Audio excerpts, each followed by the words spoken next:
Howdy folks, it's Greg here again on the Blue Feather Ephemera channel. I sell vintage magazine print advertising on eBay, and every week I make a video to show you what's sold in that eBay store. This week I had 20 sales for a total of $305.40, and we're going to look at those ads. We also cover a bonus topic each week, and this week I'm going to cover a topic that I call What's Old Got to Do with It. And in that section, we're going to break down my sales over the last 90 days. We're going to look at it by decade. And so I've got some numbers for you there. Right now, let's take a look at those fantastic ads. This first advertisement is nearly identical to one that I showed you last week. The product is Ether. USP stands for US. Last week I said I thought it might be pharmaceutical, but it's Pharmacopedia. So United States Pharmacopedia. And the differences between this week and last week, up here at the top, it looks like a more Art Deco font. Both of these ads came out of the very same magazine, very same advertiser, same month, Drug Markets, 1931. The ad was ran by Charles Cooper and Company for Cooper's Certified Chemicals. The other difference, this one says for anesthesia, and it's in quantities of a quarter pound and 1 pound cans only. The ad last week for the same, similar ether product from the same company said you could buy that in quantities up to 300 pounds. And so there's another difference, but $6.77 sent this advertisement to New York. The second ad here this week is for Crane Materials, and this is a company that basically just designed, engineered, and built factories, and it included in the construction all of the commercial appliances that would be used in production and all of that. And a lot of these companies back in the day, they like to show off their accomplishments. And in this picture here, let me zoom a different way here. In this picture here, it says Crane Materials were used in the new boiler installation by Buick Motor Company in Flint, Michigan. Right below that, they're showing off an Abbott Laboratories building in North Chicago, Illinois. And over here, this is the Manteno State Hospital in Manteno, Illinois. I have no idea if I'm saying that right. And down at the bottom is a Timken Roller Bearings Company plant in Canton, Ohio.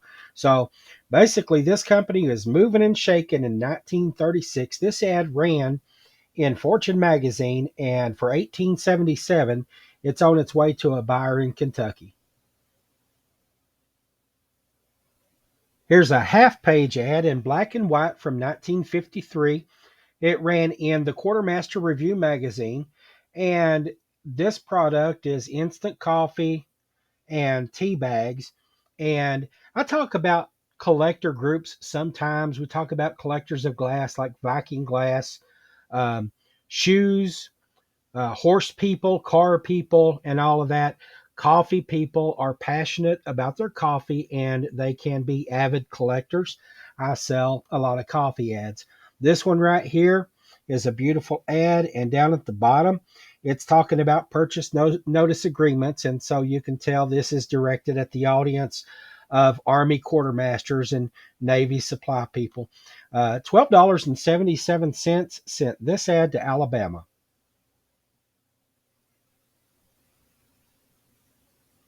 Neuilly-Prat, French. Neuilly-Prat, French. Well, YouTube is good for something besides what sold videos as well, because I wouldn't have a clue how to say the name of this dry vermouth. It's a French vermouth, and it says it was made by the Martini Rossy company. And it's just a simple half-page ad here that ran in New Yorker magazine, 1958. $12.77 sent this ad to Pennsylvania.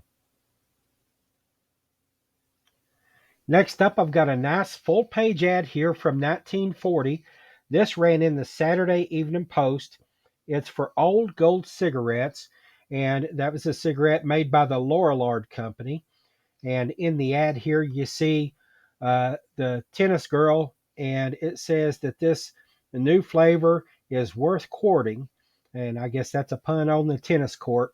But I'm going to zoom in on the signature here.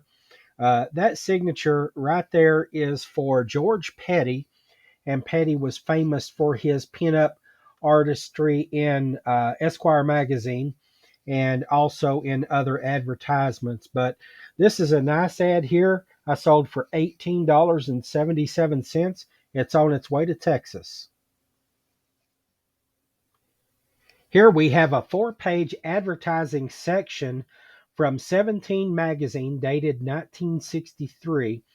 And this advertisement is called Dancer's Notebook, and it shows teen girls in undergarments and they're dancing. And I mentioned the word ballet here because it looks like they're in ballerina postures and doing pirouettes and whatever those dance moves are called. But I'm going to zoom in here and show you a little bit of the text here, especially down at the bottom. It says that a lot of the words that go along with this advertising section are from a book called To a Young Dancer by Agnes DeMille. And she wrote a lot about girls' health and about the social things related to girls' bodies back in the 1960s.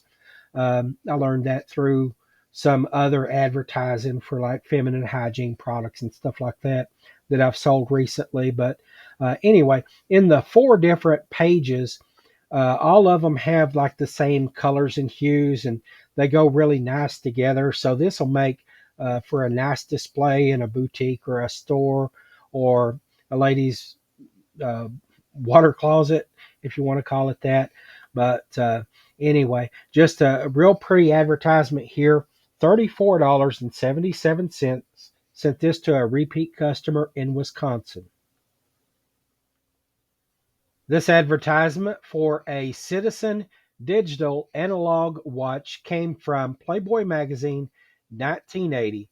And in the detail of the ad, it says, quick, if it's 10:09 in Tokyo, what time is it in Tucson? And it's got 10:09 on the digital liquid crystal display here. And 10:09 a.m. in Tokyo, I believe that that's probably right. It would be roughly 7:09 p.m. the night before in Tucson, Arizona. That sounds right. But anyway, it says if you need to know the difference in time between Tallahassee and Timbuktu or Tucson and Tokyo, you can set those times here. It's a 12 or a 24-hour digital display, and it also has a stopwatch. So all kinds of fun features on this ad. $10.77. Send it to New Jersey. Next up is a pair of ads that's going to a repeat customer, and the customer's in Missouri. And I believe that that buyer is on the hunt for products from that particular town, St. Louis, because both of these are for companies in that town. This is the Miracle Wax Company in St. Louis. They made this product called Daybrite. And in the detail of the ad, this lady is trying to convince her mother to get modern and go with the odorless product here. And I'll show you in the dimensions of the ad. It's I think a third of a page. It's almost 14 inches by about 3 inches. This one sold for $12.77. I forgot to mention that last ad was from Woman's Home Companion, 1933.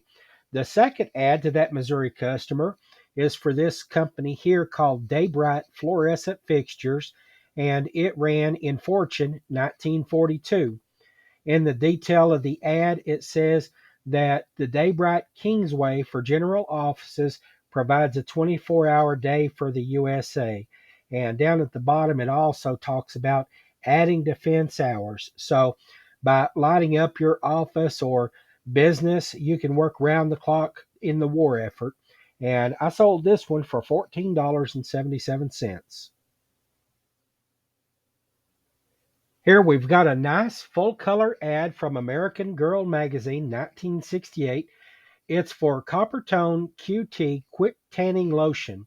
And when you read into the text of the ad here, it says that the active ingredient here is it allows you to tan with or without the sun because it doesn't dye your skin. It's not a dye, but it does turn your skin brown. It's safe for all normal skin types. And the active ingredient is called ketochromin. And I was curious about that. I looked it up. It's the chemical name for it is dihydroxyacetate, and it's still produced. It's still in cosmetics used worldwide, and everybody says it's safe. Uh, Sounds kind of sketchy to me, but what do I know? $16.77 sent this to North Carolina. Here's a nice quarter page ad that ran in 17 magazine, 1963. The company is Acme Shear Company, and they're advertising their clean cut scissors made in Bridgeport, Connecticut.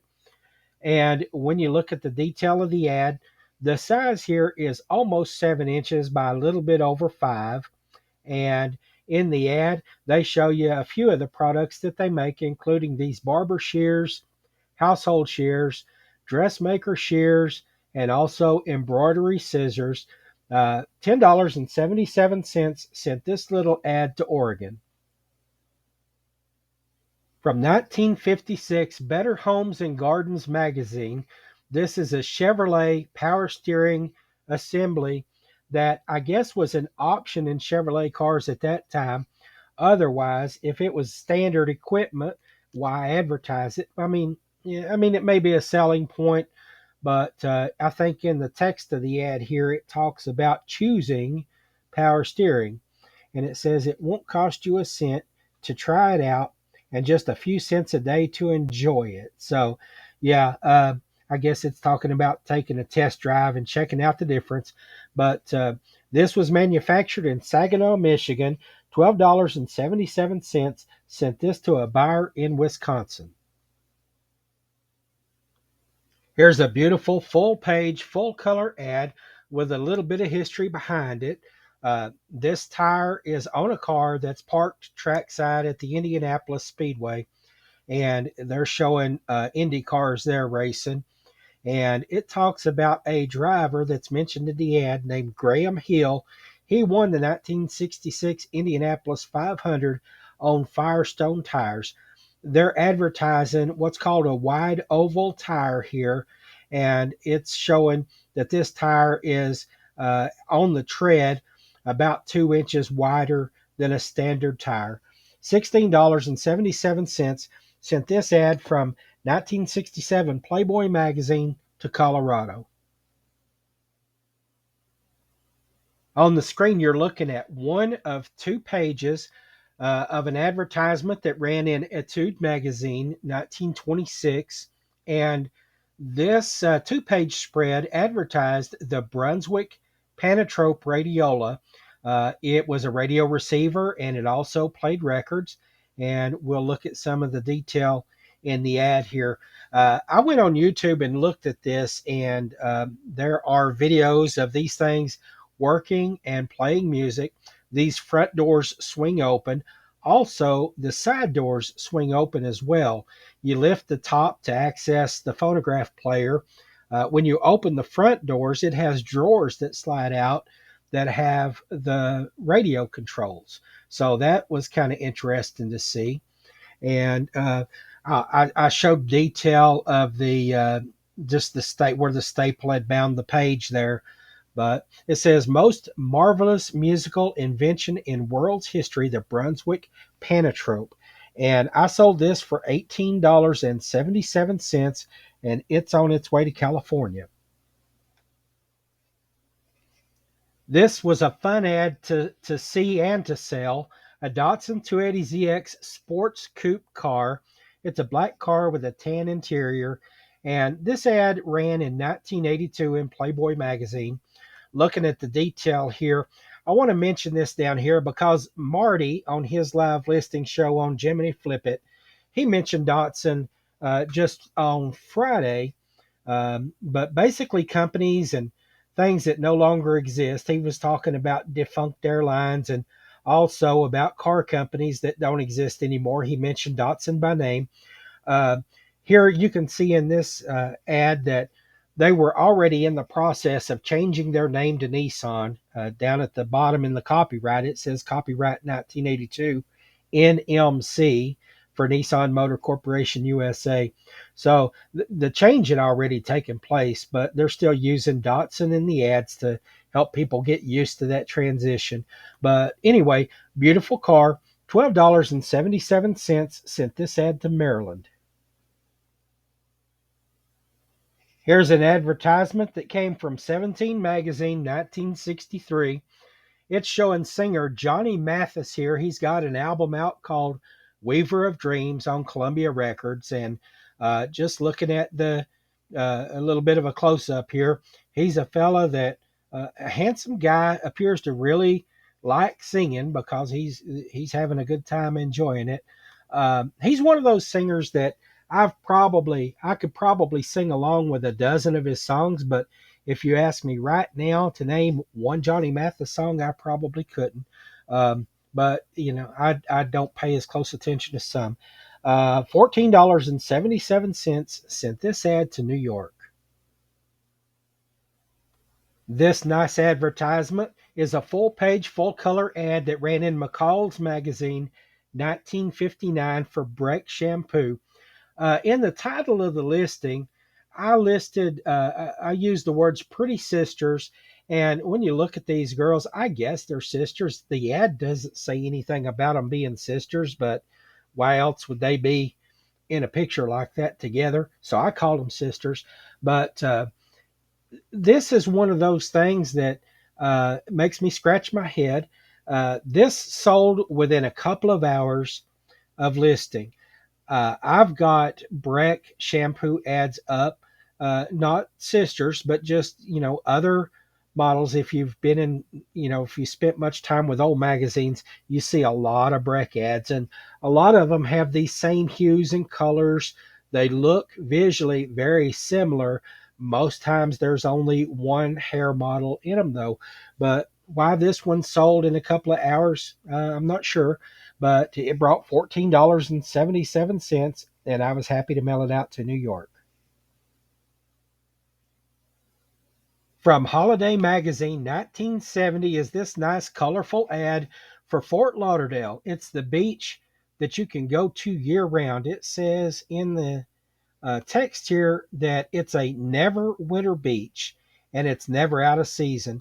It talks about the midwinter being their prime season or premium season, but you can enjoy it year round. By mid April, lodging rates are down as much as half and remain at bargain levels well into December. So, the spring and summer are great times to go to Fort Lauderdale and save a bunch of money at the beach. This ad ran for $12.77. It's on its way to New Jersey. Next up is an ad for Model Smoking Tobacco. It's for pipes or cigarettes.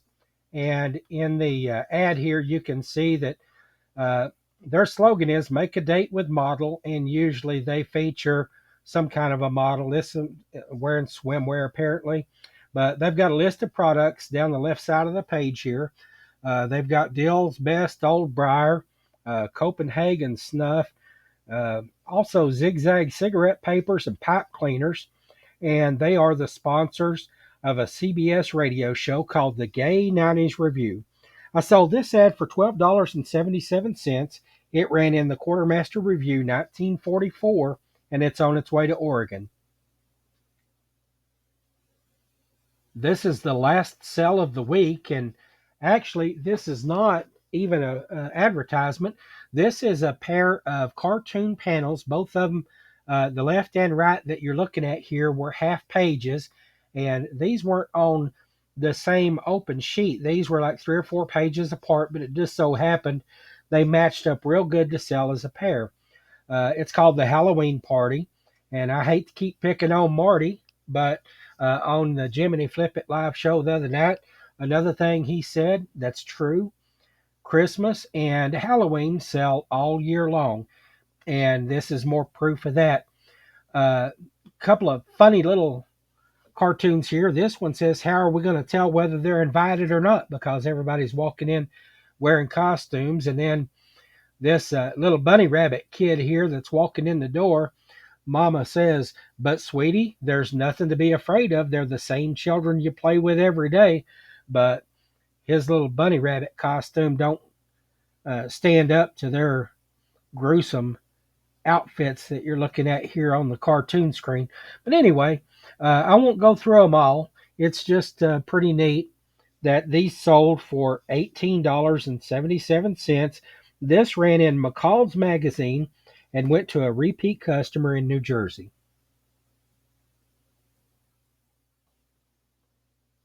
Now we're going to talk about the bonus topic, which is called "What's Old Got to Do with It?" And basically, I put together this little chart here to show you that I'm selling ads from most every decade.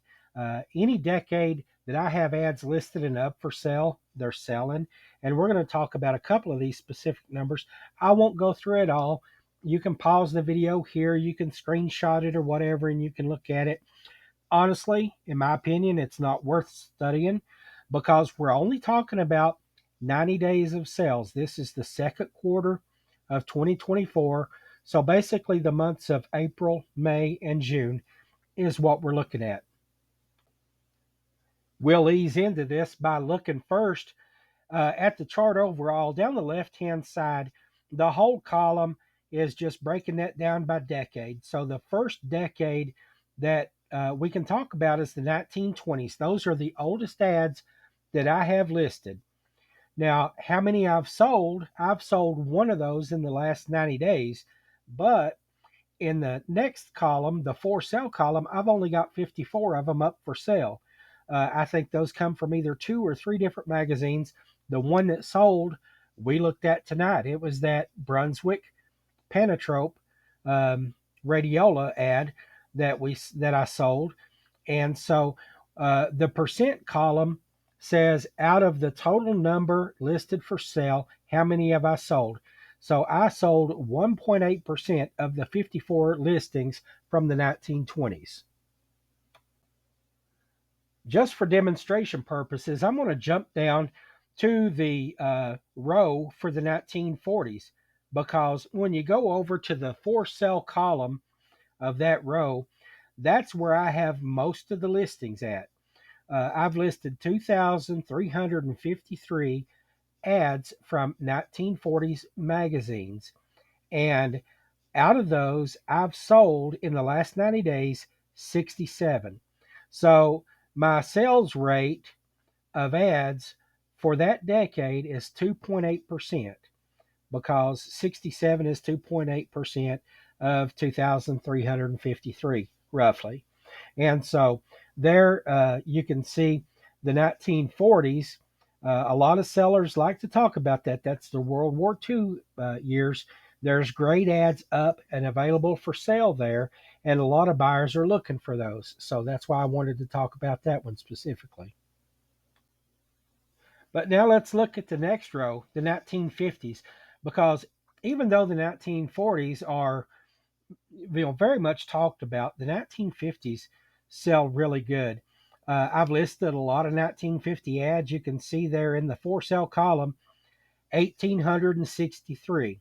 So about 500 less than the 1940s ads, but I've actually sold a higher number of 1950s ads. I've sold 76 of those, and that works out to about 4% of the total listed is what I've sold. And that's about 50% higher than the 1940s on a comparison basis. What's the reason for that? I think it's because the 1950s had a lot of style, especially automotive wise. I've had good magazines from the 1950s and not just the Goliaths like Collier's and Look and Saturday Evening Post and Life, but I've also had Motor Trend. I've had Better Homes and Gardens, and a lot of those McCalls and things like that from the 1950s. Because not just cars, but you got the mid-century modern style. You've got the uh, uh, space age, the atomic age, all of that kind of stuff is coming around with its own unique style. And people like that. People are looking for that. So the 1950s do good. And you can see here on a percentage basis, they're actually doing better. Now look at the 1960s. Even though I've listed, a good number of ads from the 1960s, 1,472 are my listings. I've sold 26. So my sales rate from the 1950s, 4%, dropped down in the 1960s to 1.8%. We can speculate about what the reason is. Here's something that I think might be true. During that decade, a lot of advertising dollars and the corresponding ad campaigns were leaving magazines as those advertisers went to television to uh, to create TV ads. And so, uh, not only were the sales of magazines, the numbers of magazines selling was down, but the amount of dollars spent on advertising in magazines were down, resulting in ads that may not have been as flashy or as trendy or whatever. And so the 1960s went down. Well, what's the explanation for the 1970s then going back up? I think that's because of the unique magazine titles that I've been able to get a hold of for the 1970s. Because what I'm listing from, very, very, very few Look, Life, most of those magazines folded within the first couple of years of the 1970s. And so you don't have those Goliath publications anymore. Then the magazines that you're looking at are more special interest magazines like the boating magazines that I've had and the private pilot and flying magazines that I've had from those years, the horse magazines and things like that. They've been smaller in circulation, more targeted in their appeal, but also for that reason, a little bit more unique and I think a little bit more sought after is why you see the percentage of sales in the 1970s go up. Now, I'm not going to go into detail about the 1980s and 90s and 2000s. And well, there's two basic reasons. First of all, I just don't think I have a total of numbers up, ads listed, in order for that to be statistically reliable. But I put it on there so that so that you'd know that I'm not hiding anything. But the other reason is because I've not actively sought out the unique titles of magazines from those decades that might have the best ads in them to list. And so, as a matter of fact, from those 3 decades, every ad that I have listed, with the exception of the George magazine titles from the 1990s that I put up a couple of months ago, all of the rest of those have been listed for more than a year. I'm still selling ads from those decades, and so it's good to have them up and for sale. But I'm just not going to cover the numbers in detail. I don't see a need to bog this down with that.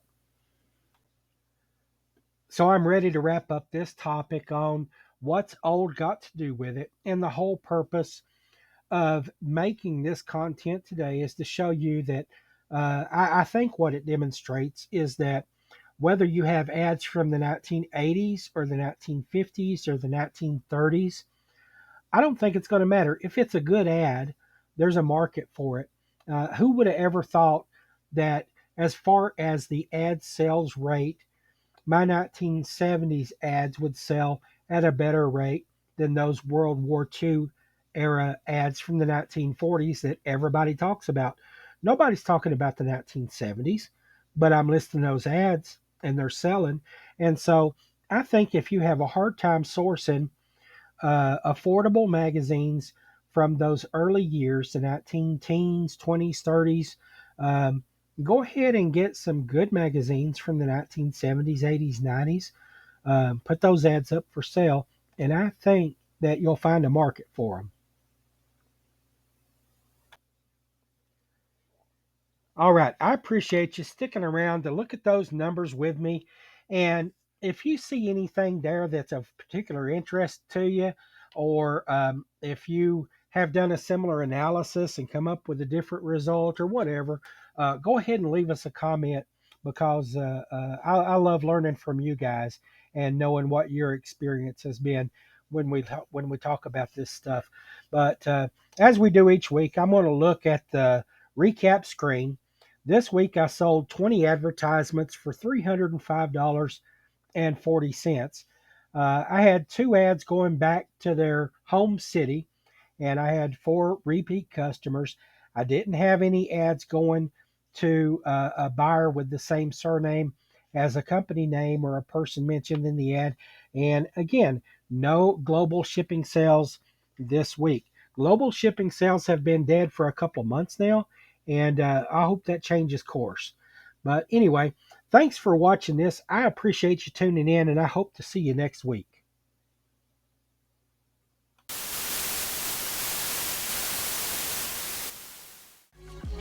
If you enjoyed the video and want to see more content like this, please hit the like button, share it with friends, and subscribe to the channel. Also, leave a comment. I'd love to hear from you. Until next time.